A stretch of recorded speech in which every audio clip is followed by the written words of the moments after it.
ਆਓ ਸੁਣਦੇ ਹਾਂ ਵੀਨਾ ਵਰਮਾ ਦੀ ਕਹਾਣੀ ਛੋਟੀ ਸਰਦਾਰਨੀ। ਤੂੰ ਮੇਰੀ ਕਹਾਣੀ ਕਦੋਂ ਲਿਖੇਂਗੀ ਆਸ਼ਾ?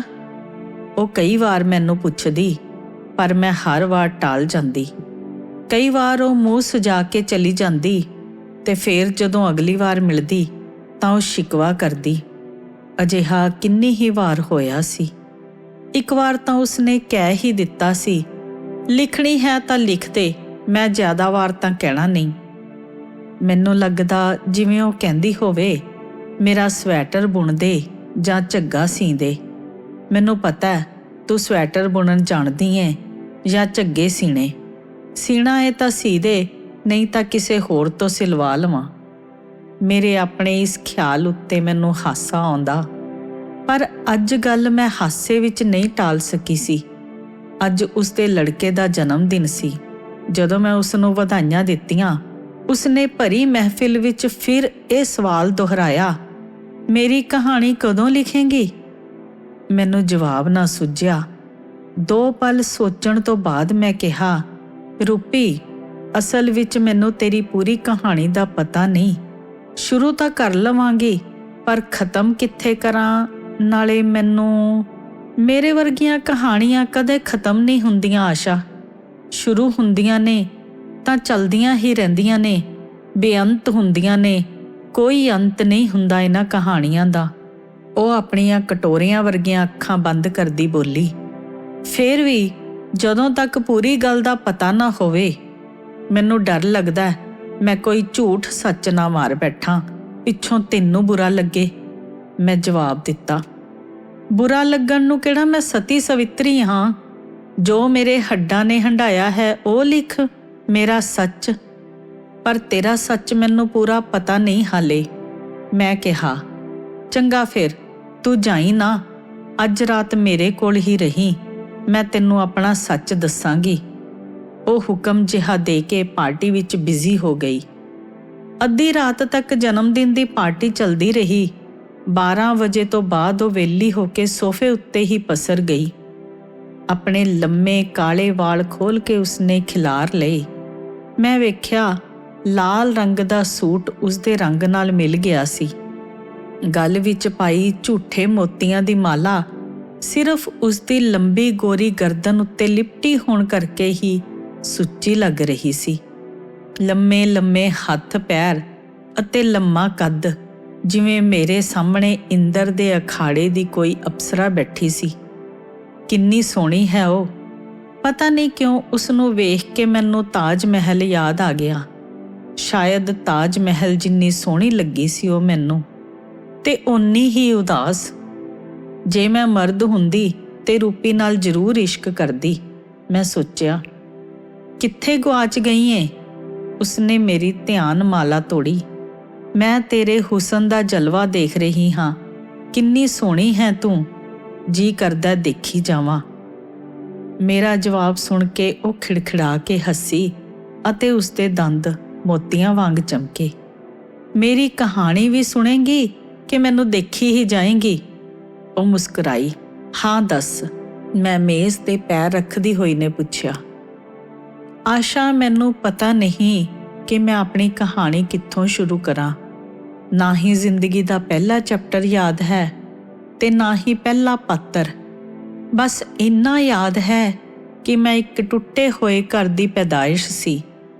ਉਹ ਥੋੜਾ ਜਿਹਾ ਰੁਕੀ ਤੇ ਮੇਰੇ ਵੱਲ ਦੇਖਿਆ। ਟੁੱਟੇ ਹੋਏ ਘਰ ਦੀ? ਮੈਂ ਪੁੱਛਿਆ। ਹਾਂ, ਮੇਰੇ ਮਾਂ-ਬਾਪ ਦੀ ਆਪਸ ਵਿੱਚ ਬਣਦੀ ਨਹੀਂ ਸੀ। ਮੈਂ 10 ਕੁ ਸਾਲ ਦੀ ਸੀ ਜਦੋਂ ਅਸੀਂ ਇੰਡੀਆ ਤੋਂ ਇੰਗਲੈਂਡ ਆ ਗਏ। ਮੇਰੀ ਥੋੜ੍ਹੀ ਬਹੁਤ ਪੜ੍ਹਾਈ ਇੰਡੀਆ ਵਿੱਚ ਹੋਈ ਤੇ ਬਾਕੀ ਇੰਗਲੈਂਡ ਵਿੱਚ। ਮੇਰੇ ਮੰਮੀ ਡੈਡੀ ਫੈਕਟਰੀਆਂ ਵਿੱਚ ਕੰਮ ਕਰਦੇ ਸਨ।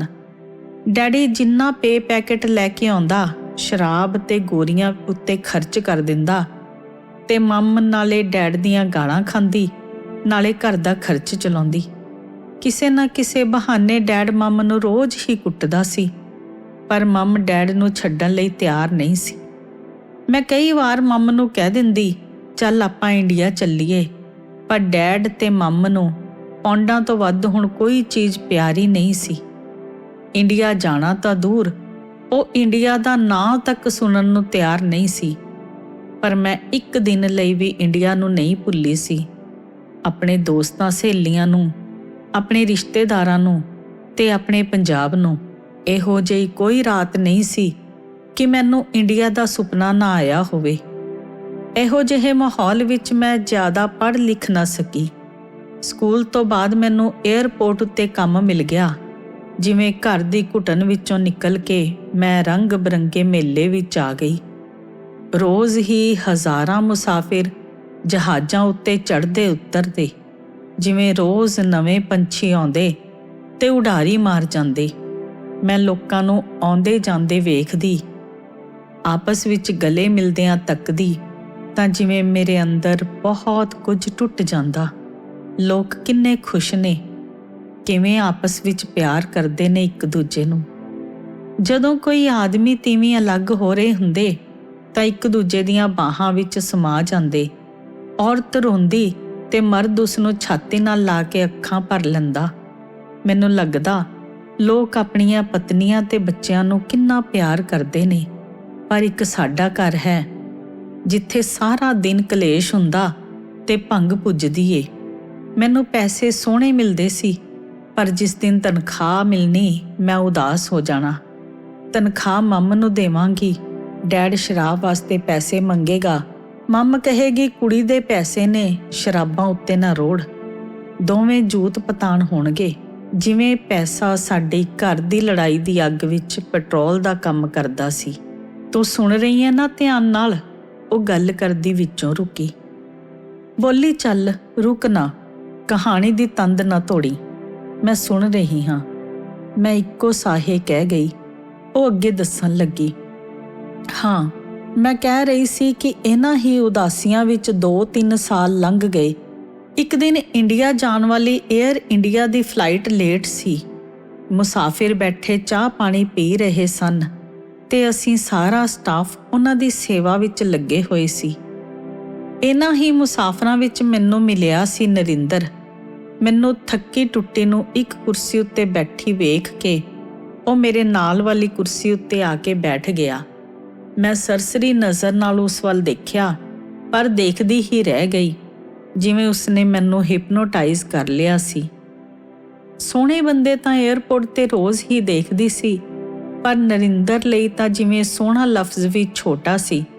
ਗੋਰਾ ਚਿੱਟਾ, ਮੂੰਹ ਦਗ-ਦਗ ਕਰਦਾ, ਘੁੰਘਰਾਲੇ ਵਾਲ, ਗੁਲਾਬੀ ਬੁੱਲ੍ਹ ਤੇ ਦਰਵੇਸ਼ਾਂ ਵਰਗੀਆਂ ਅੱਖਾਂ, ਜਿਵੇਂ ਉਸ ਦੀਆਂ ਅੱਖਾਂ ਵਿੱਚੋਂ ਕੋਈ ਸੇਕ ਆ ਰਿਹਾ ਸੀ। ਮੈਨੂੰ ਆਪਣਾ ਵਜੂਦ ਪਿਘਲਦਾ ਜਾਪਿਆ। ਮੈਂ ਉਸ ਦੀਆਂ ਅੱਖਾਂ ਵਿੱਚ ਗੁਆਚ ਗਈ। ਉਹ ਮੁਸਕਰਾਇਆ। ਮੈਂ ਆਪੇ ਵਿੱਚ ਮੁੜੀ, ਥੋੜਾ ਸੰਭਲੀ ਕਿ ਉੱਠ ਕੇ ਚਲੀ ਜਾਵਾਂ, ਪਰ ਮੇਰੇ ਪੈਰਾਂ ਵਿੱਚ ਜਾਨ ਨਹੀਂ ਸੀ। ਕੀ ਨਾਂ ਹੈ ਤੇਰਾ? ਉਸਨੇ ਹੌਲੀ ਜਿਹੇ ਪੁੱਛਿਆ। ਬਹੁਤ ਨਿੱਘੀ ਆਵਾਜ਼ ਸੀ ਉਸਦੀ। ਰੁਪਿੰਦਰ, ਮੈਂ ਜਵਾਬ ਦਿੱਤਾ। ਬਹੁਤ ਪਿਆਰਾ ਨਾਂ ਹੈ, ਬਹੁਤ ਸੋਹਣਾ, ਪਰ ਇੰਨਾ ਸੋਹਣਾ ਨਹੀਂ ਜਿੰਨੀ ਸੋਹਣੀ ਤੂੰ ਆਪ ਹੈ। ਤੇਰਾ ਨਾਂ ਤਾਂ ਤਸਵੀਰ ਹੋਣਾ ਚਾਹੀਦਾ ਹੈ ਜਾਂ ਬਹਾਰ। ਤਸਵੀਰ ਜਿੰਨੀ ਸੋਹਣੀ ਹੈ ਤੂੰ। ਜਦੋਂ ਉਹ ਗੱਲ ਕਰਦਾ ਤਾਂ ਉਸਦੀਆਂ ਅੱਖਾਂ ਜਾਦੂ ਧੂੜਦੀਆਂ। ਤੂੰ ਕਿੱਥੇ ਚੱਲਿਆ ਹੈ? ਮੇਰਾ ਇੰਨੇ ਸੋਹਣੇ ਮਰਦ ਦੇ ਮੂੰਹੋਂ ਤਾਰੀਫ ਸੁਣ ਦਿਲ ਉਛਲਿਆ, ਪਰ ਮੈਂ ਉਸਨੂੰ ਜ਼ਾਹਰ ਨਾ ਹੋਣ ਦਿੱਤਾ। ਇੰਡੀਆ, ਪੰਜਾਬ, ਅੰਮ੍ਰਿਤਸਰ ਕੋਲ ਪਿੰਡ ਹੈ ਮੇਰਾ। ਮੇਰੇ ਮਾਂ-ਬਾਪ ਉੱਥੇ ਹੀ ਨੇ। ਘਰ-ਬਾਰ, ਜ਼ਮੀਨ ਜਾਇਦਾਦ, ਪੂਰਾ ਪਿੰਡ ਹੀ ਸਾਡਾ ਆਪਣਾ ਹੈ। ਮੈਂ ਇਕੱਲਾ ਪੁੱਤਰ ਹਾਂ ਮਾਂ-ਬਾਪ ਦਾ। ਬਸ ਹਰ ਸਾਲ 4 ਚੱਕਰ ਇੰਡੀਆ ਦੇ ਲੱਗ ਹੀ ਜਾਂਦੇ ਨੇ। ਉਹ ਦੱਸ ਰਿਹਾ ਸੀ। ਅੰਮ੍ਰਿਤਸਰ, ਜਿੱਥੇ ਹਰਿਮੰਦਰ ਸਾਹਿਬ ਹੈ? ਮੈਂ ਕਿਹਾ, ਹਾਂ, ਸਾਡੇ ਪਿੰਡ ਤੋਂ 10 ਕੁ ਮੀਲ ਦਾ ਰਾਹ ਹੈ ਅੰਮ੍ਰਿਤਸਰ ਦਾ। ਤੂੰ ਗਈ ਹੈ ਕਦੇ ਹਰਿਮੰਦਰ ਸਾਹਿਬ? ਨਹੀਂ, ਪਰ ਸਾਡੇ ਘਰ ਹਰਿਮੰਦਰ ਸਾਹਿਬ ਦੀ ਬਹੁਤ ਵੱਡੀ ਤਸਵੀਰ ਲੱਗੀ ਹੋਈ ਹੈ। ਮੇਰਾ ਬੜਾ ਜੀ ਕਰਦਾ ਮੈਂ ਕਦੇ ਹਰਿਮੰਦਰ ਸਾਹਿਬ ਜਾਵਾਂ। ਪੰਜਾਬ, ਜਿੱਥੇ ਮੇਰਾ ਘਰ ਹੈ, ਮੇਰੇ ਬਾਪ ਦਾਦਿਆਂ ਦਾ ਘਰ। ਮੈਂ ਉਦਾਸ ਆਵਾਜ਼ ਵਿੱਚ ਕਿਹਾ। ਚੱਲ ਅੱਜ ਹੀ ਲੈ ਚੱਲਦਾ ਹਾਂ, ਉਸਨੇ ਮਜ਼ਾਕ ਵਿੱਚ ਕਿਹਾ ਤੇ ਮੈਂ ਸ਼ਰਮਾ ਕੇ ਨੀਵੀਂ ਪਾ ਲਈ। ਮੇਰਾ ਨਾਂ ਨਰਿੰਦਰ ਹੈ। 7 ਤਰੀਕ ਨੂੰ ਵਾਪਸ ਆਵਾਂਗਾ, ਤੂੰ ਮੈਨੂੰ ਮਿਲੇਂਗੀ ਏਅਰਪੋਰਟ ਉੱਤੇ? ਉਸਨੇ ਫਿਰ ਮਿਲਣ ਦਾ ਵਾਅਦਾ ਮੰਗਿਆ। ਪਤਾ ਨਹੀਂ, ਮੈਂ ਉੱਥੋਂ ਉੱਠ ਕੇ ਖੜੀ ਹੋ ਗਈ। ਨਰਿੰਦਰ ਚਲਾ ਗਿਆ। ਮੇਰੇ ਲਈ 7 ਤਰੀਕ ਦੂਰ ਹੋ ਗਈ। ਭਾਵੇਂ ਕੋਈ ਗੱਲ ਨਹੀਂ ਸੀ, ਪਰ ਜਿਵੇਂ ਸੂਈ ਦੀਆਂ ਘੜੀਆਂ ਮੇਰੇ ਲਈ ਰੁਕ ਗਈਆਂ। ਕੀ ਮੰਤਰ ਫੂਕ ਗਿਆ ਸੀ ਉਹ ਮੇਰੇ ਉੱਤੇ। ਜਦੋਂ ਵੀ ਏਅਰ ਇੰਡੀਆ ਦੀ ਫਲਾਈਟ ਆਉਂਦੀ, ਮੈਂ ਚਾਰੇ ਪਾਸੇ ਅੱਖਾਂ ਘੁਮਾਉਂਦੀ, ਸ਼ਾਇਦ ਉਹ ਪਹਿਲਾਂ ਆ ਜਾਵੇ, ਕਿਤੇ ਉਹ ਲੰਘ ਨਾ ਜਾਵੇ। ਅਜੀਬ ਜਿਹੀ ਤਰਥੱਲੀ ਮੇਰੇ ਅੰਦਰ ਮੱਚ ਗਈ ਸੀ। ਹੌਲੀ ਹੌਲੀ ਕਰਕੇ 3 ਹਫ਼ਤੇ ਲੰਘ ਗਏ ਤੇ 7 ਤਰੀਕ ਆ ਗਈ। ਮੈਂ ਜਾਣ ਬੁੱਝ ਕੇ ਕਿਸੇ ਦੁਕਾਨ ਵਿੱਚ ਜਾ ਕੇ ਖੜੀ ਹੋ ਗਈ ਕਿ ਦੇਖਾਂ ਤਾਂ ਸਹੀ ਉਹ ਮੈਨੂੰ ਲੱਭਦਾ ਹੈ ਕਿ ਨਹੀਂ, ਜਾਂ ਭੁੱਲ ਗਿਆ ਹੈ। ਸਾਰੇ ਮੁਸਾਫਰ ਲੰਘ ਗਏ। ਨਰਿੰਦਰ ਅਖੀਰ ਵਿੱਚ ਬਾਹਰ ਆਇਆ। ਉਸਨੇ ਚਾਰੇ ਪਾਸੇ ਨਜ਼ਰਾਂ ਘੁਮਾਈਆਂ। ਉਹ ਮੈਨੂੰ ਤਲਾਸ਼ ਰਿਹਾ ਸੀ। 10-15 ਮਿੰਟ ਇੱਧਰ ਉੱਧਰ ਘੁੰਮਦਾ ਰਿਹਾ ਤੇ ਮੈਂ ਮਜ਼ੇ ਲੈਂਦੀ ਰਹੀ। ਆਪਣੇ ਕੋਟ ਦੀ ਜੇਬ ਵਿੱਚੋਂ ਰੁਮਾਲ ਕੱਢ ਕੇ ਉਸਨੇ ਆਪਣਾ ਮੱਥਾ ਪੂੰਝਿਆ, ਜਿੱਥੇ ਸ਼ਾਇਦ ਪਰੇਸ਼ਾਨੀ ਕਰਕੇ ਪਸੀਨਾ ਆ ਗਿਆ ਸੀ। ਅਖੀਰ ਉਹ ਬੈਗ ਚੁੱਕ ਕੇ ਹਾਰੇ ਹੋਏ ਖਿਡਾਰੀ ਵਾਂਗ ਗਰਦਨ ਸੁੱਟ ਕੇ ਤੁਰ ਪਿਆ। ਮੈਂ ਦੁਕਾਨ ਵਿੱਚੋਂ ਬਾਹਰ ਆ ਗਈ। ਨਰਿੰਦਰ, ਮੈਂ ਪਿੱਛੋਂ ਆਵਾਜ਼ ਦਿੱਤੀ। ਉਹ ਰੁਕ ਗਿਆ, ਜਿਵੇਂ ਹਜ਼ਾਰਾਂ ਗੁਲਾਬ ਉਸਦੇ ਚਿਹਰੇ ਉੱਤੇ ਇੱਕੋ ਵੇਲੇ ਖਿੜ ਪਏ ਸੀ। ਮੈਨੂੰ ਪਤਾ ਸੀ ਤੂੰ ਜ਼ਰੂਰ ਆਵੇਂਗੀ। ਉਸਨੇ ਮੈਨੂੰ ਜੱਫੀ ਪਾ ਲਈ। ਜ਼ਿੰਦਗੀ ਵਿੱਚ ਪਹਿਲੀ ਵਾਰ ਮੈਨੂੰ ਕਿਸੇ ਮਰਦ ਨੇ ਆਪਣੇ ਕਲਾਵੇ ਵਿੱਚ ਲਿਆ ਸੀ। ਮੈਨੂੰ ਲੱਗਿਆ ਮੈਂ ਪਿਘਲ ਰਹੀ ਹਾਂ। ਖਾਮੋਸ਼ ਜਿਹੀ ਉਸਦੇ ਨਾਲ ਲੱਗੀ ਰਹੀ। ਚੱਲ ਸਾਹਮਣੇ ਬੈਠ ਕੇ ਚਾਹ ਪੀਂਦੇ ਹਾਂ। ਉਹ ਰੇਸਤਰਾਂ ਵੱਲ ਨੂੰ ਤੁਰ ਪਿਆ। ਮੈਂ ਜਿਵੇਂ ਬੋਲੀ ਤੇ ਗੂੰਗੀ ਹੋ ਗਈ ਸੀ। ਉਸਦੀਆਂ ਗੱਲਾਂ ਦਾ ਹੂੰ ਹਾਂ ਵਿੱਚ ਹੁੰਗਾਰਾ ਦੇ ਰਹੀ ਸੀ। ਉਹ ਮੇਰੇ ਲਈ ਇੰਡੀਆ ਤੋਂ ਸੋਨੇ ਦੀ ਚੇਨੀ ਲੈ ਕੇ ਆਇਆ ਸੀ, ਜਿਸ ਦੇ ਲੌਕੇਟ ਵਿੱਚ ਹਰਮੰਦਰ ਸਾਹਿਬ ਦੀ ਤਸਵੀਰ ਸੀ। ਉਸਨੇ ਆਪਣੇ ਹੱਥਾਂ ਨਾਲ ਮੇਰੇ ਗਲ ਵਿੱਚ ਉਹ ਚੇਨੀ ਪਾ ਦਿੱਤੀ। ਅਸੀਂ ਕਾਫੀ ਦੇਰ ਉੱਥੇ ਬੈਠੇ ਰਹੇ ਤੇ ਉਹ ਫੇਰ ਵੀਕਐਂਡ ਉੱਤੇ ਮਿਲਣ ਦਾ ਵਾਅਦਾ ਕਰਕੇ ਚਲਾ ਗਿਆ। ਮੈਂ ਹੁਣ ਆਮ ਦੁਨੀਆ ਵਿੱਚੋਂ ਨਿਕਲ ਕੇ ਕਿਸੇ ਹੋਰ ਦੁਨੀਆ ਵਿੱਚ ਵਿਚਰ ਰਹੀ ਸੀ। ਨਰਿੰਦਰ ਦੇ ਖਿਆਲ ਦਾ ਨਸ਼ਾ ਹਰ ਵੇਲੇ ਮੇਰੇ ਦਿਮਾਗ ਉੱਤੇ ਸੀ। ਉੱਠਦੇ ਬਹਿੰਦੇ ਉਸਦਾ ਹੀ ਖਿਆਲ ਸੀ। ਘਰ ਦਾ ਕਲੇਸ਼, ਮਾਂ-ਬਾਪ ਦੀ ਚਿੜਚਿੜ ਤੇ ਕੰਮ ਦਾ ਪ੍ਰੈਸ਼ਰ, ਮੈਂ ਸਭ ਕੁਝ ਭੁੱਲ ਗਈ। ਸ਼ਨੀਵਾਰ ਵਾਲੇ ਦਿਨ ਮੈਂ ਆਪਣਾ ਸਭ ਤੋਂ ਸੋਹਣਾ ਪੰਜਾਬੀ ਸੂਟ ਕੱਢ ਕੇ ਪਾਇਆ ਤੇ ਨਰਿੰਦਰ ਨੂੰ ਮਿਲਣ ਚਲੀ ਗਈ। ਉਹ ਮੇਰਾ ਇੰਤਜ਼ਾਰ ਕਰ ਰਿਹਾ ਸੀ। ਸਫੇਦ ਰੰਗ ਦੀ ਮਰਸੀਡੀਜ਼ ਵਿੱਚ ਉਹ ਕੋਈ ਰਾਜਕੁਮਾਰ ਲੱਗ ਰਿਹਾ ਸੀ। ਮੈਨੂੰ ਆਪਣੀ ਕਿਸਮਤ ਉੱਤੇ ਰਸ਼ਕ ਹੋਇਆ। ਅਸੀਂ ਬਹੁਤ ਦੇਰ ਤੱਕ ਆਪਸ ਵਿੱਚ ਗੱਲਾਂ ਕਰਦੇ ਰਹੇ, ਇੱਕ ਦੂਜੇ ਬਾਰੇ, ਇੱਕ ਦੂਜੇ ਦੀਆਂ ਹੌਬੀਆਂ ਪੁੱਛਦੇ ਰਹੇ ਤੇ ਹਾਸਾ ਮਜ਼ਾਕ ਕਰਦੇ ਰਹੇ। ਮੈਂ ਉਸ ਨੂੰ ਆਪਣੀ ਜ਼ਿੰਦਗੀ ਬਾਰੇ ਦੱਸਿਆ ਕਿ ਮੈਂ ਕਿੰਨੀ ਇਕੱਲੀ ਹਾਂ। ਮੇਰੇ ਮਾਂ-ਬਾਪ ਆਪਸ ਵਿੱਚ ਇੱਕ ਦੂਜੇ ਦੇ ਦੁਸ਼ਮਣ ਨੇ। ਦੁਸ਼ਮਣੀ ਦੀ ਗੱਲ ਨਹੀਂ ਹੁੰਦੀ ਰੂਪ, ਦਰਅਸਲ ਸਮਝਣ ਦੀ ਹੁੰਦੀ ਹੈ, ਅੰਡਰਸਟੈਂਡਿੰਗ ਦੀ। ਜੇ ਆਦਮੀ ਤੀਵੀਂ ਦਾ ਮੇਲ ਸਹੀ ਨਾ ਹੋਵੇ ਤਾਂ ਅੰਡਰਸਟੈਂਡਿੰਗ ਹੋ ਹੀ ਨਹੀਂ ਸਕਦੀ। ਇਹ ਬੇਮੇਲ ਜਿਹੇ ਵਿਆਹ ਘੜੀਸਾ ਘੜੀਸੀ ਦਾ ਹੀ ਕੰਮ ਹੁੰਦੇ ਨੇ, ਕੋਈ ਸਵਾਦ ਵਾਲੀ ਗੱਲ ਨਹੀਂ ਹੁੰਦੀ। ਤੂੰ ਸੁਣਿਆ ਨਹੀਂ, ਜੋੜੀਆਂ ਜੱਗ ਥੋੜੀਆਂ, ਨਰੜ ਬਥੇਰੇ। ਇੱਥੇ ਜ਼ਿਆਦਾ ਨਰੜ ਹੀ ਨੇ ਤੇ ਇਸ ਦਾ ਖਮਿਆਜ਼ਾ ਬੱਚੇ ਭੁਗਤਦੇ ਨੇ। ਉਹ ਕਿਤੇ ਦੂਰ ਗਵਾਚ ਗਿਆ ਸੀ। ਕਿਉਂ ਨਰਿੰਦਰ, ਕੀ ਤੇਰੇ ਮਾਂ-ਬਾਪ ਵੀ? ਮੈਂ ਹੈਰਾਨ ਹੋਈ। ਨਹੀਂ, ਮੇਰੇ ਮਾਂ-ਬਾਪ ਤਾਂ ਇੰਡੀਆ ਵਿੱਚ ਰਾਜਿਆਂ ਵਾਂਗ ਰਹਿੰਦੇ ਨੇ। ਉਹ ਤਾਂ ਪੁਰਾਣੇ ਬੰਦੇ ਨੇ, ਜਦੋਂ ਵਿਆਹ ਲਾਟਰੀ ਵਾਂਗ ਲੱਗਦਾ ਹੁੰਦਾ ਸੀ। ਉਸਨੇ ਵਾਈਨ ਦਾ ਗਲਾਸ ਮੂੰਹ ਨੂੰ ਲਾਉਂਦਿਆਂ ਕਿਹਾ, ਫਿਰ ਤੂੰ ਉਦਾਸ ਕਿਉਂ ਹੋ ਗਿਆ? ਮੈਂ ਦਰਅਸਲ ਆਪਣੀ ਗੱਲ ਕਰ ਰਿਹਾ ਸੀ। ਮੇਰੀ ਤੇ ਮੇਰੀ ਬੀਵੀ ਦੀ ਕਦੇ ਨਹੀਂ ਬਣੀ।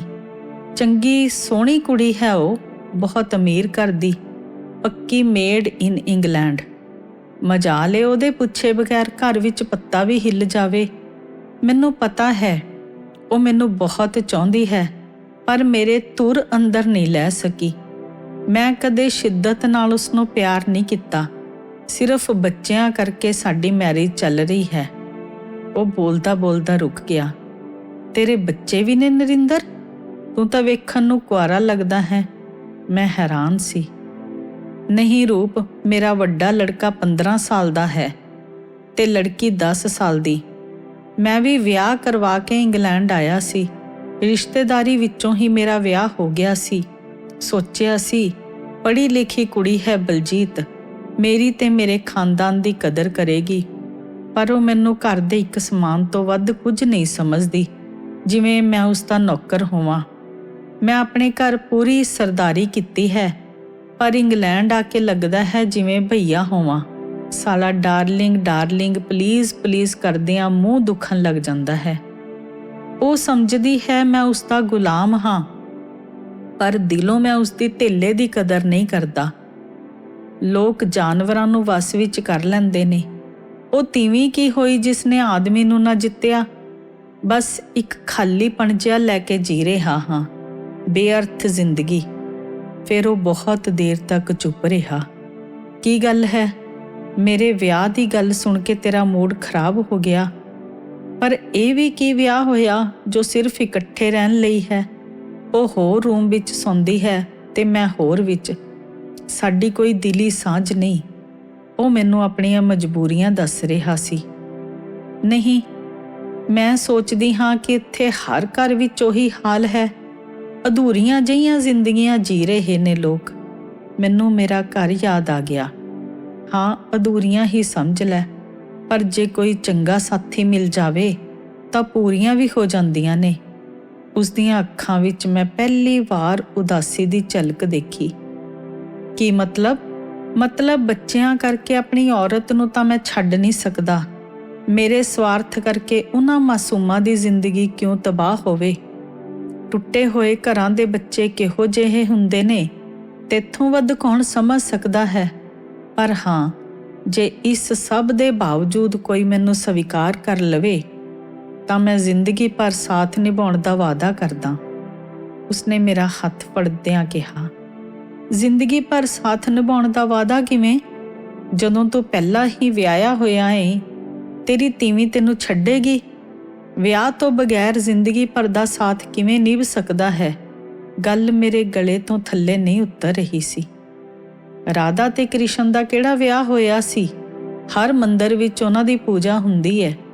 ਪਿਆਰ ਤਾਂ ਬਹੁਤ ਉੱਚਾ ਜਜ਼ਬਾ ਹੈ ਰੂਪ। ਇਹਦਾ ਵਿਆਹ ਨਾਲ ਕੋਈ ਤਾਲੁਕ ਨਹੀਂ। ਵਿਆਹ ਨਾਲ ਪਿਆਰ ਨਹੀਂ ਖਰੀਦੇ ਜਾਂਦੇ। ਵਿਆਹ ਤੋਂ ਬਹੁਤ ਉਤਾਂਹ ਦੀ ਚੀਜ਼ ਹੈ ਇਹ। ਉਹ ਫਿਲਾਸਫਰਾਂ ਵਾਂਗ ਬੋਲਿਆ।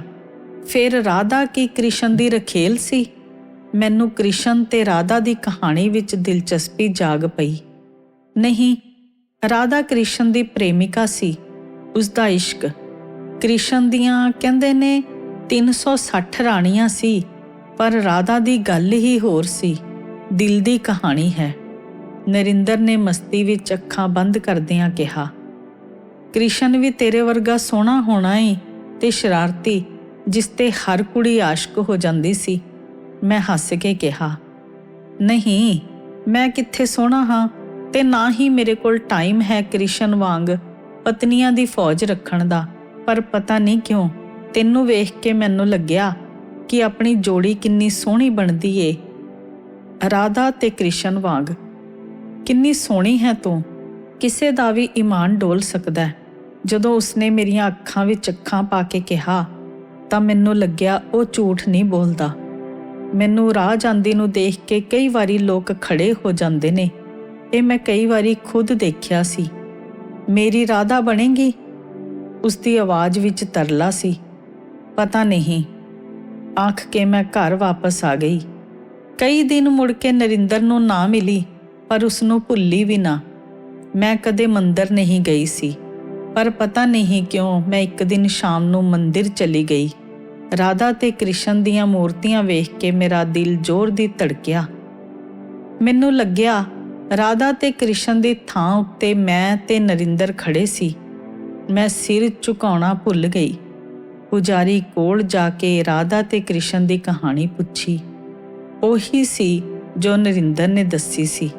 ਮੇਰੇ ਦਿਲ ਵਿੱਚ ਨਰਿੰਦਰ ਦੇ ਪਿਆਰ ਦਾ ਜੋ ਦਰਿਆ ਹੌਲੀ-ਹੌਲੀ ਵਗ ਰਿਹਾ ਸੀ, ਜਿਵੇਂ ਅਚਾਨਕ ਉਸ ਵਿੱਚ ਤੂਫਾਨ ਆ ਗਿਆ। ਘਰ ਆ ਕੇ ਮੈਂ ਸਾਰੀ ਰਾਤ ਨਰਿੰਦਰ ਬਾਰੇ ਸੋਚਦੀ ਰਹੀ ਉਸ ਨੂੰ ਭੁੱਲਣਾ ਸ਼ਾਇਦ ਮੇਰੇ ਲਈ ਮੁਸ਼ਕਿਲ ਹੋ ਗਿਆ ਸੀ। ਮੈਨੂੰ ਦੁਨੀਆ ਦੇ ਵੱਡੇ ਬੰਦੇ ਯਾਦ ਆਏ ਜਿਨ੍ਹਾਂ ਨੇ 2-2 ਵਿਆਹ ਕਰਵਾਏ ਸੀ। ਕਈ ਵਿਆਹੇ ਬੰਦੇ ਜਿਨ੍ਹਾਂ ਉੱਤੇ ਕੁਆਰੀਆਂ ਕੁੜੀਆਂ ਮਰਦੀਆਂ ਨੇ, ਪਰ ਮੇਰਾ ਦਿਮਾਗ ਮੇਰੇ ਦਿਲ ਦਾ ਸਾਥ ਨਹੀਂ ਦੇ ਰਿਹਾ ਸੀ। ਇਹ ਗਲਤ ਹੈ, ਇਹ ਸਹੀ ਹੈ ਦੇ ਚੱਕਰ ਵਿੱਚ ਹਫ਼ਤਾ ਲੰਘ ਗਿਆ। ਇੱਕ ਦਿਨ ਜਦੋਂ ਸ਼ਾਮ ਨੂੰ ਕੰਮ ਛੱਡਿਆ ਤਾਂ ਨਰਿੰਦਰ ਕਾਰ ਲਈ ਅੱਗੇ ਖੜਾ ਸੀ। ਦਾੜੀ ਵਧੀ ਹੋਈ, ਸਿਰ ਦੇ ਵਾਲ ਖਿੰਡੇ ਹੋਏ ਤੇ ਦਰਵੇਸ਼ੀ ਅੱਖਾਂ ਵਿੱਚ ਅੰਤਾਂ ਦੀ ਉਦਾਸੀ। ਉਸ ਨੂੰ ਵੇਖ ਕੇ ਮੇਰੇ ਅੰਦਰ ਖੁਸ਼ੀ ਦੀ ਲਹਿਰ ਜਿਹੀ ਉੱਠੀ, ਪਰ ਮੈਂ ਜ਼ਾਹਰ ਨਾ ਹੋਣ ਦਿੱਤੀ। ਤੈਨੂੰ ਇੱਕ ਵਾਰ ਵੀ ਮੇਰਾ ਖਿਆਲ ਨਹੀਂ ਆਇਆ? ਕਿੰਨੀ ਨਿਰਮੋਹੀ ਹੈ ਤੂੰ, ਉਸਨੇ ਅੱਖਾਂ ਭਰ ਕੇ ਕਿਹਾ। ਮੈਂ ਕੁਝ ਨਾ ਬੋਲੀ।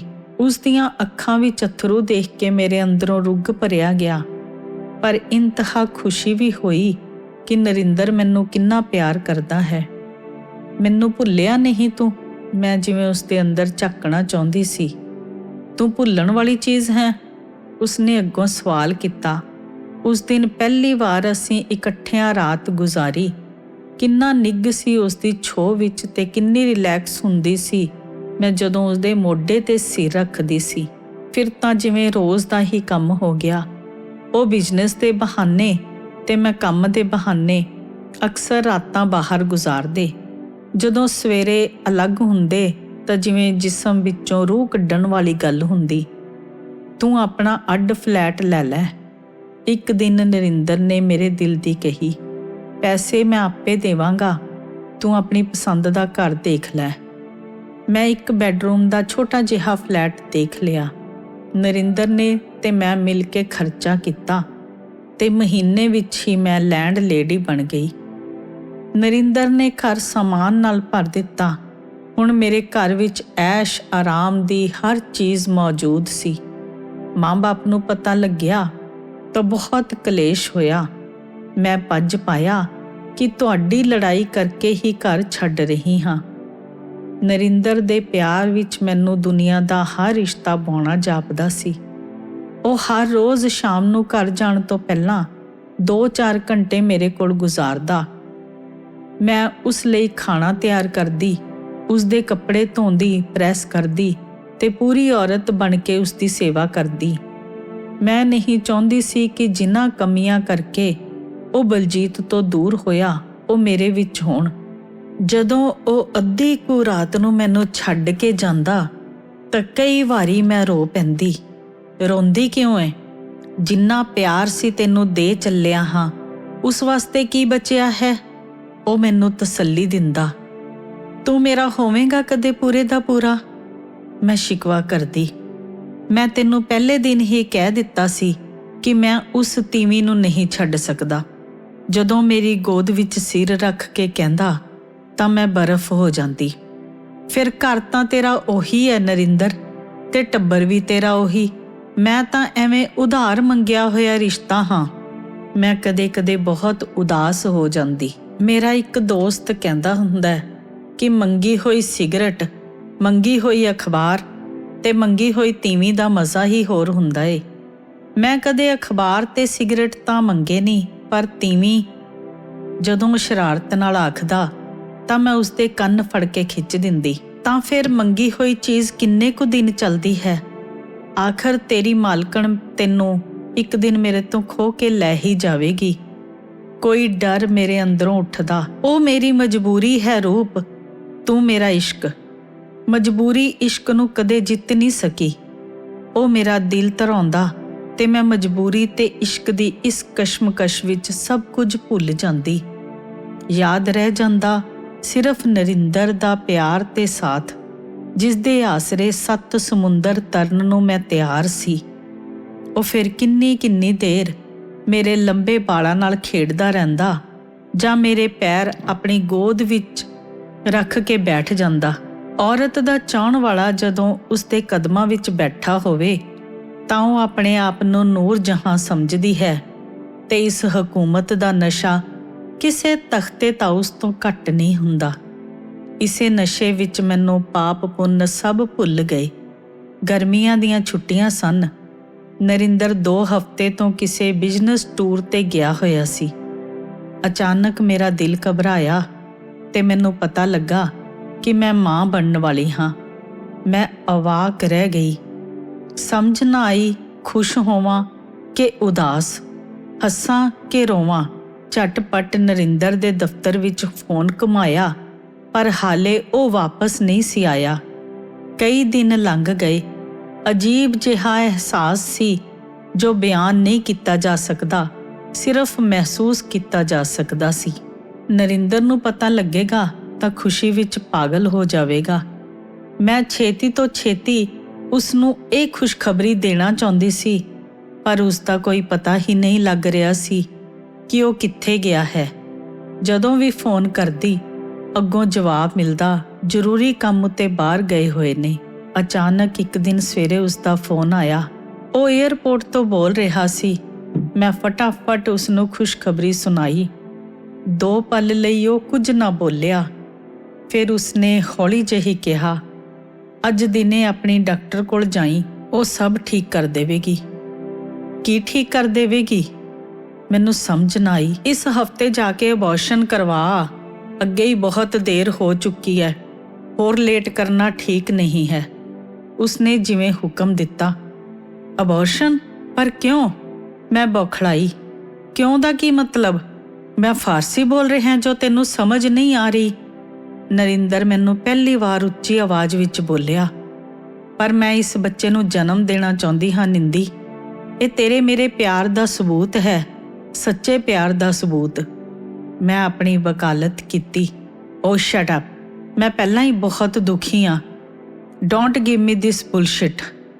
ਇੱਕ ਔਰਤ ਮੈਨੂੰ ਪਹਿਲਾਂ ਹੀ ਬੱਚਿਆਂ ਦੇ ਨਾਂ 'ਤੇ ਬਥੇਰਾ ਰਗੜ ਰਹੀ ਹੈ, ਹੁਣ ਆਹ ਦੂਜੀ ਆ ਗਈ। ਉਹ ਆਪੇ ਤੋਂ ਬਾਹਰ ਹੋ ਗਿਆ। ਪਰ ਨਿੰਦੀ, ਮੈਂ ਬੋਲ ਹੀ ਰਹੀ ਸੀ ਕਿ ਉਹ ਵਿੱਚੋਂ ਹੀ ਦਹਾੜਿਆ। ਫਜ਼ੂਲ ਦੀ ਬਕਵਾਸ ਸੁਣਨ ਵਾਸਤੇ ਮੇਰੇ ਕੋਲ ਟਾਈਮ ਨਹੀਂ। ਮੇਰੇ ਬਿਜ਼ਨਸ ਦੀਆਂ ਹੋਰ ਬਥੇਰੀਆਂ ਅਪਾਇੰਟਮੈਂਟਾਂ ਨੇ। ਤੂੰ ਚੁੱਪ ਕਰਕੇ ਡਾਕਟਰ ਦੇ ਜਾ, ਜਿੰਨੇ ਪੈਸੇ ਲੱਗਣਗੇ ਮੈਂ ਆਪੇ ਦੇਵਾਂਗਾ। ਗੱਲ ਸੁਣ ਨਰਿੰਦਰ, ਮੈਂ ਮਾਂ ਬਣਨਾ ਚਾਹੁੰਦੀ ਹਾਂ, ਤੇਰੇ ਬੱਚੇ ਦੀ ਮਾਂ। ਜਦੋਂ ਤੂੰ ਮੇਰੇ ਕੋਲ ਨਹੀਂ ਹੋਵੇਂਗਾ ਤਾਂ ਤੇਰੀ ਨਿਸ਼ਾਨੀ ਤੇਰੀ ਕਮੀ ਮਹਿਸੂਸ ਨਹੀਂ ਹੋਣ ਦੇਵੇਗੀ। ਬੇਵਜ੍ਹਾ ਗੁੱਸੇ ਨਾ ਹੋ। ਉੱਲੂ ਦੀ ਪੱਠੀ ਮਾਂ ਬਣਨਾ ਚਾਹੁੰਦੀ ਹੈ। ਹਜ਼ਾਰਾਂ ਔਰਤਾਂ ਰੋਜ਼ ਮਾਂ ਬਣਦੀਆਂ ਨੇ, ਕੋਈ ਨਵਾਂ ਕੰਮ ਹੈ? ਤੇਰੇ ਮਾਂ ਬਣਨ ਨਾਲ ਤੇਰੇ ਤਗਮੇ ਲੱਗ ਜਾਣਗੇ। ਬੇਵਕੂਫ ਨਾ ਬਣ, ਅਕਲ ਤੋਂ ਕੰਮ ਲੈ। ਮੈਨੂੰ ਤੇਰਾ ਸਹਾਰਾ ਚਾਹੀਦਾ ਏ। ਤੇਰੇ ਕੋਲ ਆ ਕੇ ਮੈਂ ਜ਼ਿੰਦਗੀ ਦੇ ਗਮ ਭੁੱਲ ਜਾਂਦਾ ਹਾਂ। ਫਜ਼ੂਲ ਦੀਆਂ ਸਿਰਦਰਦੀਆਂ ਨਾ ਦੇ ਮੈਨੂੰ। ਨਾਲੇ ਤੂੰ ਕੁਆਰੀ ਏ। ਨਜਾਇਜ਼ ਬੱਚੇ ਨੂੰ ਸਮਾਜ ਕਦੇ ਸਵੀਕਾਰ ਨਹੀਂ ਕਰਦਾ। ਸਭ ਹਰਾਮ ਦਾ ਕਹਿਣਗੇ ਉਸ ਨੂੰ। ਤੂੰ ਕਿਤੇ ਮੂੰਹ ਦਿਖਾਉਣ ਜੋਗੀ ਨਹੀਂ ਰਹੇਂਗੀ। ਉਹ ਲਗਾਤਾਰ ਬੋਲੀ ਜਾ ਰਿਹਾ ਸੀ। ਹਰਾਮ ਦਾ ਕਿਉਂ ਹੈ? ਤੂੰ ਬਾਪ ਹੈ ਮੇਰੇ ਬੱਚੇ ਦਾ। ਆਪਣਾ ਵਿਆਹ ਨਹੀਂ ਹੋਇਆ ਤਾਂ ਕੀ ਹੈ, ਪਰ ਰੱਬ ਨੂੰ ਪਤਾ ਹੈ ਕਿ ਮੈਂ ਤੇਰੀ ਔਰਤ ਹਾਂ। ਮੈਂ ਆਤਮ ਵਿਸ਼ਵਾਸ ਨਾਲ ਕਿਹਾ। ਰਬਿਸ਼, ਕਾਨੂੰਨਨ ਮੈਂ ਤੇਰੇ ਬੱਚੇ ਦਾ ਬਾਪ ਨਹੀਂ ਤੇ ਨਾ ਹੀ ਤੂੰ ਮੇਰੀ ਔਰਤ। ਮੈਨੂੰ ਇਮੋਸ਼ਨਲੀ ਬਲੈਕਮੇਲ ਕਰਨ ਦੀ ਕੋਸ਼ਿਸ਼ ਨਾ ਕਰ। ਨਾ ਹੀ ਮੈਂ ਕਿਸੇ ਕੋਰਟ ਕਚਹਿਰੀ 'ਚ ਜਾ ਕੇ ਕਹਿਣਾ ਹੈ ਕਿ ਮੈਂ ਤੇਰੇ ਬੱਚੇ ਦਾ ਬਾਪ ਹਾਂ। ਤੈਨੂੰ ਘਰ ਲੈ ਦਿੱਤਾ, ਸੈਟਲ ਕਰ ਦਿੱਤਾ, ਬਸ। ਇਸ ਤੋਂ ਵੱਧ ਮੇਰੇ ਤੋਂ ਉਮੀਦ ਨਾ ਰੱਖੀ। ਤੇਰੇ ਮਾਂ ਬਣਨ ਦੇ ਸ਼ੌਂਕ ਵਿੱਚ ਮੈਂ ਆਪਣਾ ਘਰ ਪੱਟ ਲਵਾਂ, ਲੱਖਾਂ ਦਾ ਬਿਜ਼ਨਸ ਡੋਬ ਲਵਾਂ। ਮੇਰੇ ਬੱਚਿਆਂ ਉੱਤੇ ਇਸ ਚੀਜ਼ ਦਾ ਕੀ ਅਸਰ ਪਵੇਗਾ ਸੋਚਿਆ? ਉਹ ਹੋਰ ਭੜਕ ਗਿਆ। ਤੂੰ ਜਰਾ ਸੋਚ ਕੇ ਦੱਸ, ਮੈਂ ਕਿਹਾ। ਫਾਲਤੂ ਗੱਲਾਂ ਸੋਚਣ ਵਾਸਤੇ ਮੇਰੇ ਕੋਲ ਟਾਈਮ ਨਹੀਂ। ਨਾਲੇ ਮੈਂ ਆਪਣੇ ਬੱਚਿਆਂ ਨੂੰ ਛੁੱਟੀਆਂ ਵਿੱਚ ਅਮਰੀਕਾ ਲੈ ਕੇ ਚੱਲਿਆ ਹਾਂ। ਮੈਨੂੰ ਫੋਨ ਨਾ ਕਰੀ। ਆਖ ਕੇ ਉਸਨੇ ਫੋਨ ਰੱਖ ਦਿੱਤਾ। ਉਹ ਹੋ ਗਿਆ ਜਿਸ ਦੀ ਮੈਨੂੰ ਸੁਪਨੇ ਵਿੱਚ ਵੀ ਉਮੀਦ ਨਹੀਂ ਸੀ। ਮੈਂ ਸੁੰਨ ਹੋ ਗਈ। ਵਿਸ਼ਵਾਸ ਨਹੀਂ ਆ ਰਿਹਾ ਸੀ ਕਿ ਨਰਿੰਦਰ ਵਰਗਾ ਬੰਦਾ ਵੀ ਇਸ ਤਰ੍ਹਾਂ ਪਿੱਠ ਦਿਖਾ ਦੇਵੇਗਾ। ਆਪਣੇ ਆਪ ਉੱਤੇ ਤਰਸ ਜਿਹਾ ਆਇਆ ਮੈਨੂੰ। ਕੀ ਕਰ ਬੈਠੀ? ਘਰੋਂ ਬਾਗੀ ਹੋ ਕੇ ਨਿਕਲੀ ਸੀ। ਪਿਆਰ ਵਿੱਚ ਪਾਗਲ ਹੋਈ ਨੇ ਸਮਾਜ ਦੀ ਵੀ ਪਰਵਾਹ ਨਾ ਕੀਤੀ ਤੇ ਆਪਣੀ ਸੋਨੇ ਵਰਗੀ ਜਵਾਨੀ ਨਰਿੰਦਰ ਅੱਗੇ ਪਾ ਦਿੱਤੀ। ਉਹ ਹਰਾਮ ਦਾ ਮਾਲ ਸਮਝ ਕੇ ਵਰਤਦਾ ਰਿਹਾ ਤੇ ਮੌਕਾ ਪੈਣ ਤੇ ਚੋਰਾਂ ਵਾਂਗ ਮੂੰਹ ਛੁਪਾ ਕੇ ਭੱਜ ਗਿਆ। ਮੈਂ ਨਾ ਰੋ ਰਹੀ ਸੀ ਨਾ ਹੱਸ ਰਹੀ ਸੀ। ਫਲੈਟ ਵਿੱਚ ਮੈਂ ਇਕੱਲੀ ਬੈਠੀ ਸੀ।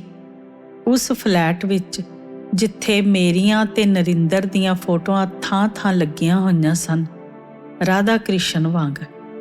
ਇਹ ਫਲੈਟ ਮੈਨੂੰ ਮੰਦਰ ਵਾਂਗ ਲੱਗਦਾ ਸੀ ਤੇ ਅੱਜ ਜਿਵੇਂ ਇਸੇ ਫਲੈਟ ਵਿੱਚ ਮੈਂ ਆਪਣੇ ਆਪ ਨੂੰ ਕਿਸੇ ਕੋਠੇ ਉੱਤੇ ਮਹਿਸੂਸ ਕਰ ਰਹੀ ਸੀ, ਕਿਸੇ ਵੇਸਵਾ ਵਾਂਗ ਜਿਸ ਦਾ ਗਾਹਕ ਉਸ ਦਾ ਮੁੱਲ ਚੁਕਾ ਕੇ ਉਸ ਨਾਲ ਸੌਂਦਾ ਤਾਂ ਹੈ, ਪਰ ਉਸ ਦੇ ਬੱਚੇ ਨੂੰ ਆਪਣਾ ਨਾਂ ਦੇਣਾ ਉਹ ਆਪਣੀ ਸ਼ਾਨ ਦੇ ਖਿਲਾਫ ਸਮਝਦਾ ਹੈ।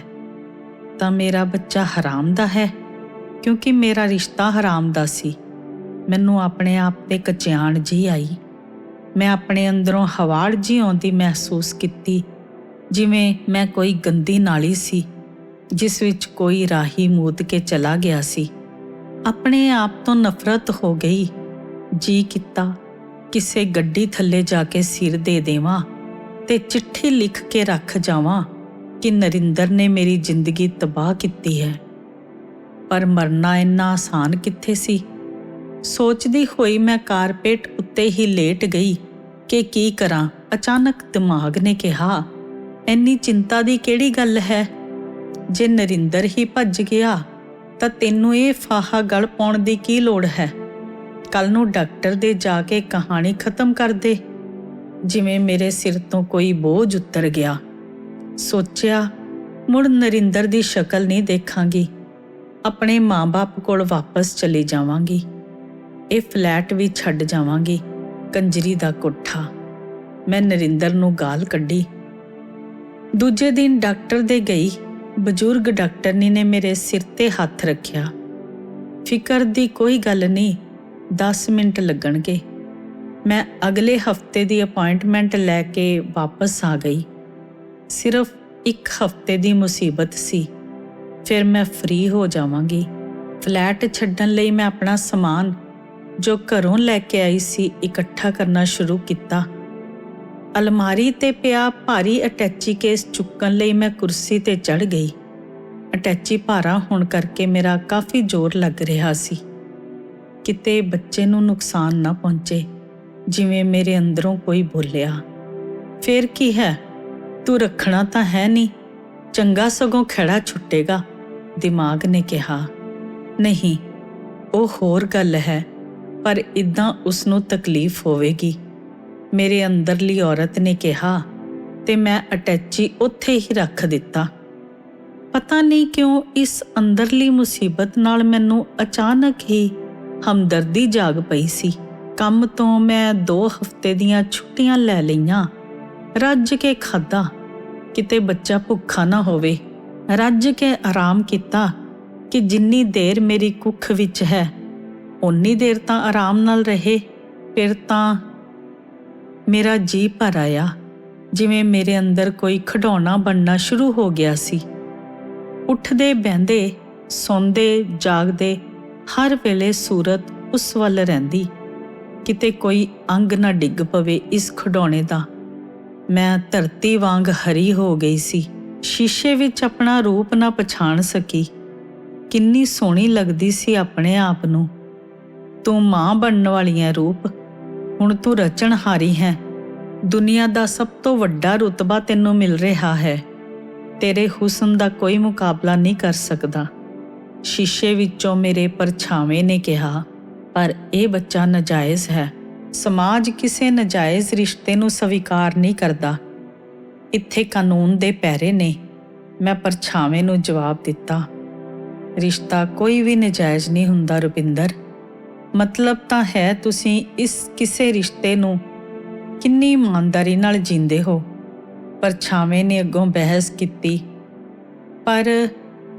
ਪਰ ਮੈਂ ਇਕੱਲੀ, ਸਮਾਜ, ਬੱਚਾ, ਮਾਂ-ਬਾਪ, ਰਿਸ਼ਤੇ, ਨਹੀਂ, ਮੈਂ ਇਹ ਭਾਰ ਇਕੱਲੇ ਨਹੀਂ ਚੁੱਕ ਸਕਦੀ। ਬੱਚੇ ਦੇ ਬਾਪ ਦਾ ਹੋਣਾ ਬਹੁਤ ਜ਼ਰੂਰੀ ਹੈ। ਸਮਾਜ ਬੱਚੇ ਦੇ ਬਾਪ ਦਾ ਨਾਂ ਪੁੱਛਦਾ ਹੈ। ਮੇਰੇ ਬੱਚੇ ਦੇ ਤਾਂ ਮੱਥੇ ਉੱਤੇ ਲਿਖਿਆ ਹੋਵੇਗਾ ਕਿ ਮੇਰਾ ਬਾਪ ਚੋਰ ਹੈ। ਨਹੀਂ, ਮੈਂ ਆਪਣੇ ਸਵਾਰਥ ਲਈ ਬੱਚੇ ਨੂੰ ਐਡੀ ਸਜ਼ਾ ਕਿਉਂ ਦੇਵਾਂ? ਮੈਂ ਸ਼ੀਸ਼ੇ ਵੱਲੋਂ ਦੂਜੇ ਪਾਸੇ ਮੂੰਹ ਕਰ ਲਿਆ।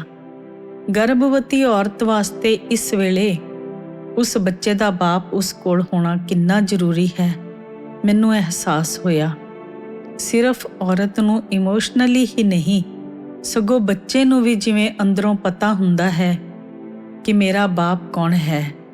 ਸ਼ਾਇਦ ਨਰਿੰਦਰ ਦਾ ਫੋਨ ਆ ਹੀ ਜਾਵੇ ਕਿ ਬੱਚੇ ਨੂੰ ਰੱਖ ਲੈ, ਤੇ ਆਪਣੇ ਇਸ ਖਿਆਲ ਤੇ ਮੈਂ ਰੋ ਪਈ। ਨਾ ਨਰਿੰਦਰ ਦਾ ਫੋਨ ਆਇਆ ਤੇ ਨਾ ਮੈਂ ਫੈਸਲਾ ਬਦਲ ਸਕੀ। ਡਾਕਟਰ ਕੋਲ ਜਾਣ ਤੋਂ ਇੱਕ ਰਾਤ ਪਹਿਲਾਂ ਮੈਂ ਗੁਰਦੁਆਰੇ ਗਈ, ਆਪਣੇ ਪਾਪਾਂ ਦੀ ਭੁੱਲ ਬਖਸ਼ਾਣ ਤੇ ਹਿੰਮਤ ਮੰਗਣ। ਗੁਰਦੁਆਰੇ ਵਿੱਚ ਢਾਡੀ ਜੱਥਾ ਸਾਹਿਬਜ਼ਾਦਿਆਂ ਦੀ ਸ਼ਹੀਦੀ ਦਾ ਸਾਕਾ ਗਾ ਰਿਹਾ ਸੀ, ਜਿਨ੍ਹਾਂ ਨੂੰ ਨੀਹਾਂ ਵਿੱਚ ਚਿਣਿਆ ਗਿਆ। ਸਾਕਾ ਸੁਣਦੇ ਵੇਲੇ ਮੈਂ ਬਹੁਤ ਰੋਈ। ਧੰਨ ਗੁਰੂ ਤੇ ਧੰਨ ਤੇਰੇ ਬੱਚੇ। ਬੱਚਿਆਂ ਦਾ ਕੀ ਦੋਸ਼ ਸੀ? ਮੇਰਾ ਬੱਚਾ ਵੀ ਕੱਲ੍ਹ ਨੂੰ ਬੇਇਨਸਾਫੀ ਦੀਆਂ ਨੀਹਾਂ ਵਿੱਚ ਦੱਬ ਦਿੱਤਾ ਜਾਏਗਾ ਤੇ ਮੈਂ ਖਾਲੀ ਹੋ ਜਾਵਾਂਗੀ। ਜ਼ਮੀਨ ਵਿੱਚੋਂ ਜੇ ਪੌਦਾ ਵੀ ਪੁੱਟੀਏ ਤਾਂ ਮਿੱਟੀ ਜੜ੍ਹਾਂ ਨਾਲ ਨਿਕਲ ਜਾਂਦੀ ਹੈ। ਫਿਰ ਮੈਂ ਤਾਂ ਔਰਤ ਸਾਂ, ਮੇਰੀ ਤੇ ਕੁੱਖ ਪੱਟੀ ਜਾਣੀ ਸੀ, ਆਂਦਰਾਂ ਨਿਕਲ ਜਾਣਗੀਆਂ ਮੇਰੀਆਂ। ਰੋਂਦੀ ਰੋਂਦੀ ਮੈਂ ਘਰ ਆ ਗਈ। ਘਰ ਆ ਕੇ ਦੂਜੇ ਦਿਨ ਡਾਕਟਰ ਦੇ ਜਾਣ ਦੀ ਤਿਆਰੀ ਕੀਤੀ। ਰਾਤ ਦੇ ਚੌਥੇ ਪਹਿਰ ਮੈਂ ਅੱਧ ਸੁੱਤੀ ਅੱਧ ਜਾਗਦੀ ਸੀ। ਜਿਵੇਂ ਮੇਰੇ ਅੰਦਰੋਂ ਆਵਾਜ਼ ਆਈ, ਮਾਂ। ਬੇਸੁਰਤੀ ਜਿਹੀ 'ਚ ਮੈਂ ਮਾਂ ਲਫ਼ਜ਼ ਫੇਰ ਸੁਣਿਆ, ਜਿਵੇਂ ਮੇਰੇ ਨੰਗੇ ਢਿੱਡ ਨਾਲ ਨਿੱਕਾ ਜਿਹਾ ਕੋਈ ਬਲੂੰਗੜਾ ਚਮੜਿਆ ਹੋਇਆ ਸੀ। ਉਸਦੇ ਨਿੱਕੇ ਨਿੱਕੇ ਹੱਥ ਪੈਰ ਮੈਂ ਆਪਣੇ ਢਿੱਡ ਉੱਤੇ ਮਹਿਸੂਸ ਕੀਤੇ। ਆਪਣੇ ਆਪ ਹੀ ਮੇਰਾ ਹੱਥ ਮੇਰੇ ਢਿੱਡ ਉੱਤੇ ਚਲਾ ਗਿਆ। ਆਪਣੇ ਅੰਦਰੋਂ ਮੈਂ ਕੋਈ ਜਿਉਂਦੀ ਜਾਗਦੀ ਚੀਜ਼ ਮਹਿਸੂਸ ਕੀਤੀ ਜੋ ਹਿੱਲ ਰਹੀ ਸੀ। ਹਨੇਰੇ ਵਿੱਚ ਮੈਂ ਆਪਣੇ ਅੰਦਰ ਝਾਤ ਮਾਰੀ, ਜਿਵੇਂ ਦੋ ਛੋਟੀਆਂ ਛੋਟੀਆਂ ਅੱਖਾਂ ਮੇਰੇ ਵੱਲ ਤੱਕ ਰਹੀਆਂ ਸਨ। ਮਾਂ। ਉਹਨਾਂ ਅੱਖਾਂ ਨੇ ਪੁਕਾਰਿਆ।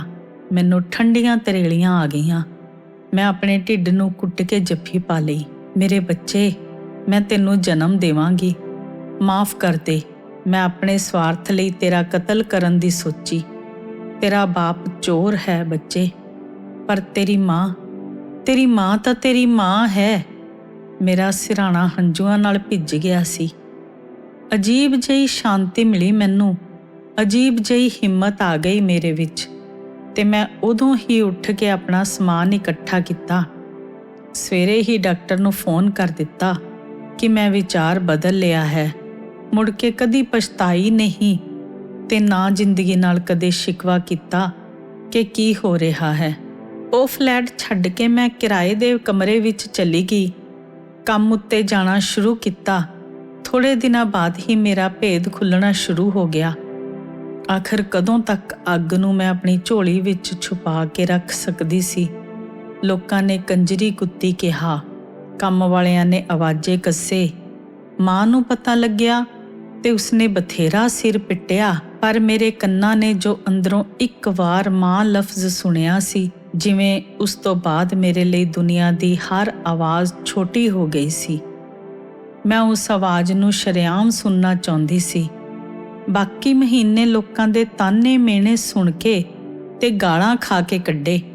ਮੈਂ ਦੁਨੀਆ ਦੀਆਂ ਉਹਨਾਂ ਔਰਤਾਂ ਬਾਰੇ ਕਿਤਾਬਾਂ ਪੜ੍ਹੀਆਂ ਜਿਨ੍ਹਾਂ ਨੇ ਇਕੱਲੀਆਂ ਨੇ ਬੱਚੇ ਪੈਦਾ ਕੀਤੇ ਸੀ।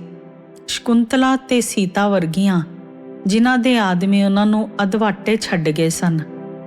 ਫਿਰ ਅਮਨਦੀਪ ਜੰਮਿਆ, ਜਿਵੇਂ ਮੇਰੀ ਸਾਰੀ ਤਪੱਸਿਆ ਸਫਲ ਹੋ ਗਈ। ਨਾ ਦੁਨੀਆ ਨਾਲ ਕੋਈ ਗਿਲਾ ਰਿਹਾ ਤੇ ਨਾ ਨਰਿੰਦਰ ਦੀ ਬੇਵਫਾਈ ਯਾਦ ਰਹੀ।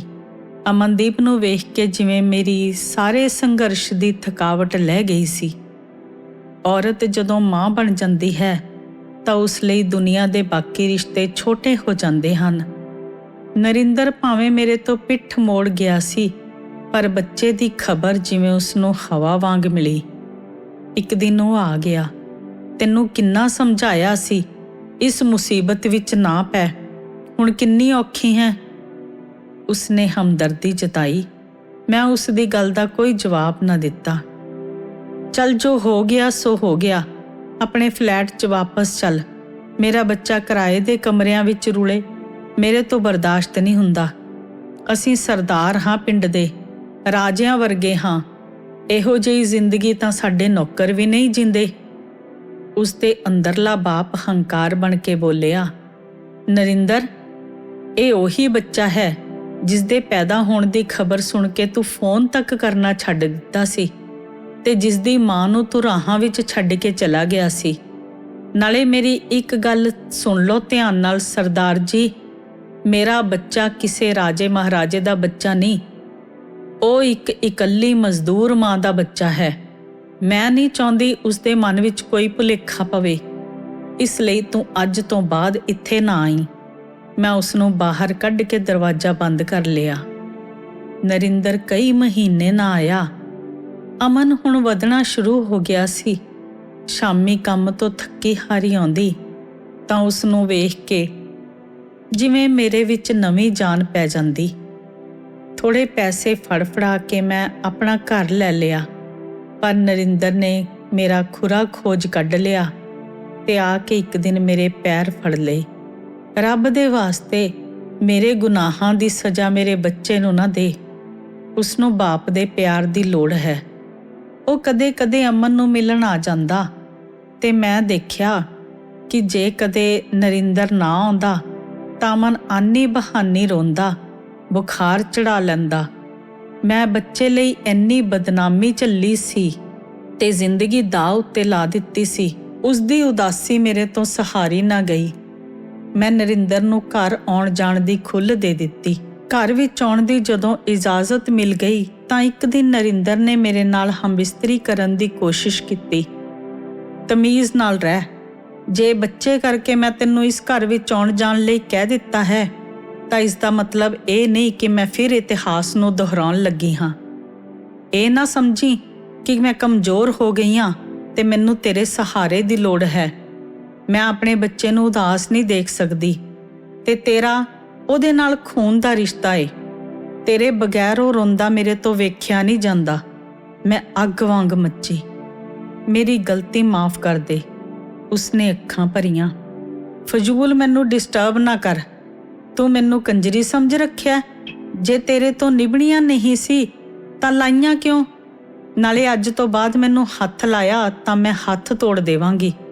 ਬੱਚੇ ਨੂੰ ਮਿਲ ਤੇ ਜਾ। ਆਖ ਕੇ ਮੈਂ ਉਸ ਨੂੰ ਬਾਹਰ ਦਾ ਬੂਹਾ ਦਿਖਾਇਆ। ਉਹ ਹਮੇਸ਼ਾ ਲਈ ਚੁੱਪ ਹੋ ਗਿਆ। ਬੱਚਾ ਉਸਦੀ ਵੀ ਕਮਜ਼ੋਰੀ ਸੀ। ਉਹ ਚੁੱਪਚਾਪ ਆਉਂਦਾ, ਬੱਚੇ ਨਾਲ ਖੇਡਦਾ ਤੇ ਚਲੇ ਜਾਂਦਾ। ਹੁੰਦੀ ਗੱਲ ਨਰਿੰਦਰ ਦੀ ਪਤਨੀ ਤੱਕ ਪਹੁੰਚ ਗਈ। ਉਹ ਸਾਹੋ ਸਾਹ ਹੋਈ ਮੇਰੇ ਘਰ ਆਈ। ਆਉਂਦੇ ਸਾਰ ਪਹਿਲਾਂ 3-4 ਥੱਪੜ ਮੇਰੇ ਮੂੰਹ ਤੇ ਮਾਰੇ, ਫਿਰ ਮੇਰੇ ਵਾਲ ਪੁੱਟੇ। ਕੰਜਰੀਏ, ਤੈਨੂੰ ਮੇਰਾ ਘਰ ਹੀ ਲੱਭਿਆ ਸੀ ਪੱਟਣ ਨੂੰ? ਥੋੜੀ ਖਲਕਤ ਤੁਰੀ ਫਿਰਦੀ ਏ, ਕਿਸੇ ਹੋਰ ਦੇ ਘਰ ਵਿੱਚ ਡਾਕਾ ਮਾਰਦੀ। ਇੱਕ ਆ ਕੀੜਾ ਜੰਮ ਸੁੱਟਿਆ ਹਿੱਸਾ ਮੰਗਣ ਨੂੰ। ਉਹ ਅਮਨ ਵੱਲ ਵਧੀ। ਭੈਣ ਜੀ, ਮੈਂ ਭੱਜ ਕੇ ਅੱਗੇ ਆ ਗਈ। ਮੈਨੂੰ ਜੋ ਮਰਜ਼ੀ ਕਹੋ, ਮੈਂ ਤੁਹਾਡੀ ਚੋਰ ਹਾਂ, ਪਰ ਬੱਚਾ ਚੁੱਪ ਕਰ। ਜ਼ਿਆਦਾ ਚੰਗੀ ਬਣਨ ਦੀ ਕੋਸ਼ਿਸ਼ ਨਾ ਕਰ ਮੇਰੇ ਸਾਹਮਣੇ। ਮੈਂ ਜਾਣਦੀ ਹਾਂ ਤੇਰੇ ਵਰਗੀਆਂ ਨੂੰ। ਦੂਜਿਆਂ ਦੇ ਆਦਮੀ ਸਾਂਭਣਾ ਤੁਹਾਡੇ ਪੁੱਠੇ ਹੱਥ ਦਾ ਕੰਮ ਹੁੰਦਾ ਏ, ਪਰ ਮੈਂ ਵੀ ਕੋਈ ਗਏ ਗੁਜਰੇ ਘਰ ਦੀ ਨਹੀਂ ਆ। ਬੜੀ ਮਜ਼ਬੂਤ ਚੀਜ਼ ਆ।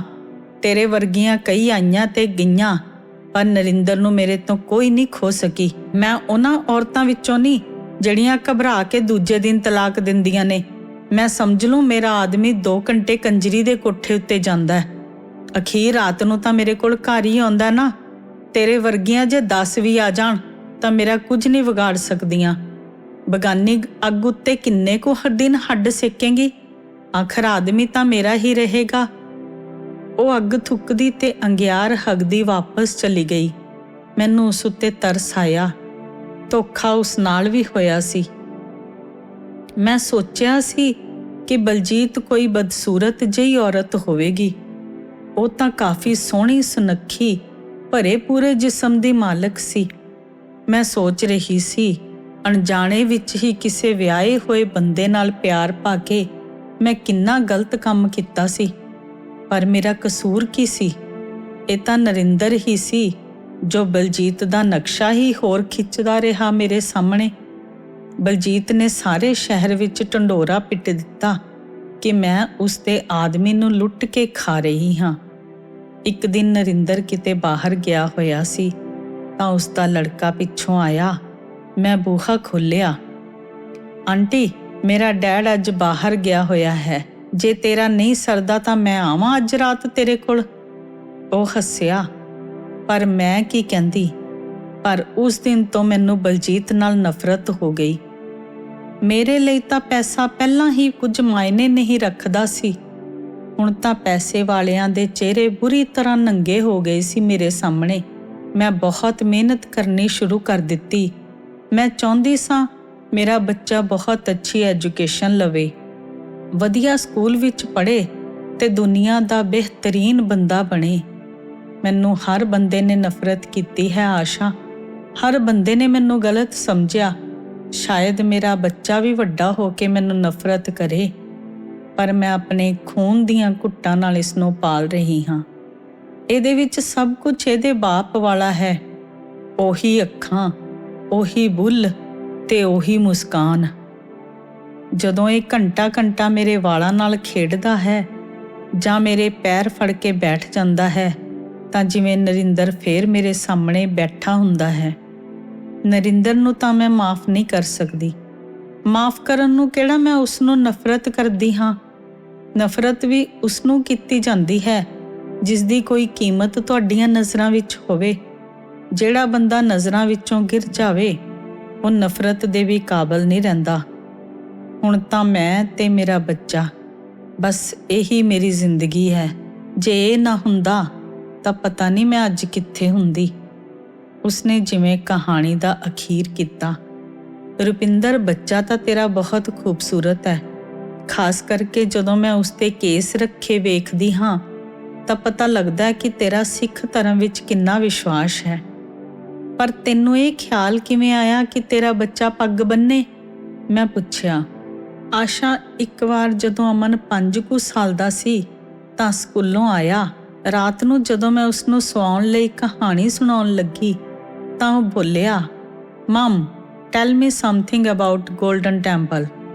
ਜਦੋਂ ਉਸਨੇ ਆਪਣੀਆਂ ਨਿੱਕੀਆਂ ਬਾਹਾਂ ਮੇਰੀ ਗਰਦਨ ਦੁਆਲੇ ਲਪੇਟੀਆਂ ਤਾਂ ਮੈਨੂੰ ਲੱਗਿਆ ਜਿਵੇਂ ਮੇਰਾ ਕੋਈ ਕਣ ਪਹਿਲੀ ਵਾਰ ਉਸ ਵਿੱਚ ਜਾਗਿਆ ਹੋਵੇ। ਮੈਨੂੰ ਉਹ ਬੜਾ ਪਿਆਰਾ ਲੱਗਿਆ ਤੇ ਮੈਂ ਦੂਜੇ ਦਿਨ ਹੀ ਇੰਡੀਆ ਜਾਣ ਲਈ ਸੀਟਾਂ ਬੁੱਕ ਕਰਵਾ ਲਈਆਂ। ਨਰਿੰਦਰ ਨੂੰ ਪਤਾ ਲੱਗਿਆ ਤਾਂ ਉਹ ਬਹੁਤ ਬੋਲਿਆ, ਬੱਚੇ ਨੂੰ ਕਿੱਥੇ ਲੈ ਕੇ ਜਾਵੇਂਗੇ ਇੰਨੀ ਗਰਮੀ ਵਿੱਚ, ਬਿਮਾਰ ਹੋ ਜਾਵੇਗਾ। ਪਰ ਮੇਰੀ ਜਿੱਦ ਅੱਗੇ ਉਸਦੀ ਇੱਕ ਨਾ ਚੱਲੀ। ਹਾਰ ਕੇ ਉਹ ਵੀ ਨਾਲ ਹੀ ਤੁਰ ਪਿਆ। ਉਹ ਮੈਨੂੰ ਆਪਣੇ ਪਿੰਡ ਲੈ ਗਿਆ।